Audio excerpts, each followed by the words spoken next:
ગુજરાતભરના તાજા અને સચોટ સમાચાર મેળવવા માટે અમારી રાષ્ટ્રીય સમાચાર ચેનલને સબસ્ક્રાઇબ કરો અને બેલ આઇકન પર ક્લિક કરો।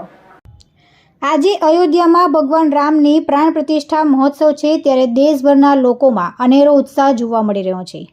આજે દેશભરમાં દિવાળી જેવો માહોલ છે।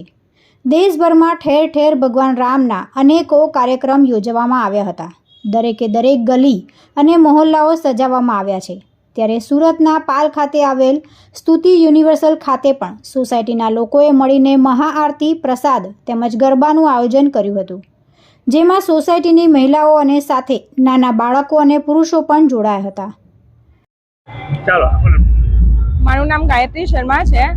અહીં તમે જોઈ શકો છો કે અડાજણ પાલમાં સ્તુતિ યુનિવર્સલ ખાતે રામજીનું પ્રાણ પ્રતિષ્ઠા મહોત્સવ નિમિત્તે ખૂબ જ સરસ આયોજન કરવામાં આવ્યું છે, જેનો ઉત્સાહ તમે અમારી સોસાયટીમાં જોઈ શકો છો।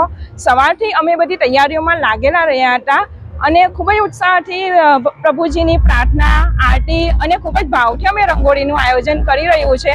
અને એ બનાવતા ખરેખર અમને એટલું સરસ લાગ્યું છે કે સાક્ષાત પ્રભુ અહીં બિરાજમાન હોય એવી અમે અનુભૂતિ કરી છે।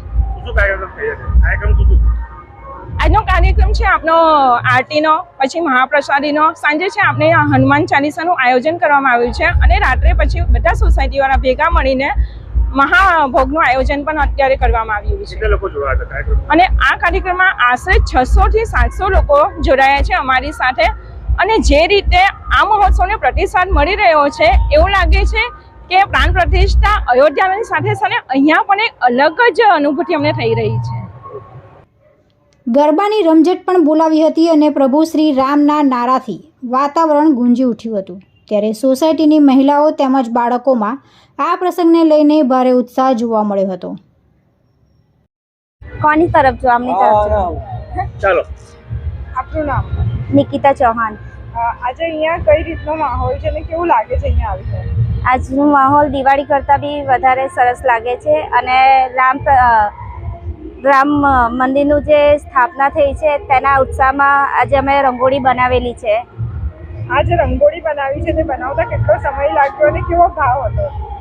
અમને રંગોળી બનાવતા 6-7 દિવસ લાગ્યા છે અને એવું લાગતું હતું કે જાણે રામજી સાક્ષાતમાં બેઠેલા છે, એમની અનુભૂતિ થતી હતી। તુલસી શર્મા સાથે રાષ્ટ્રીય સમાચાર, સુરત।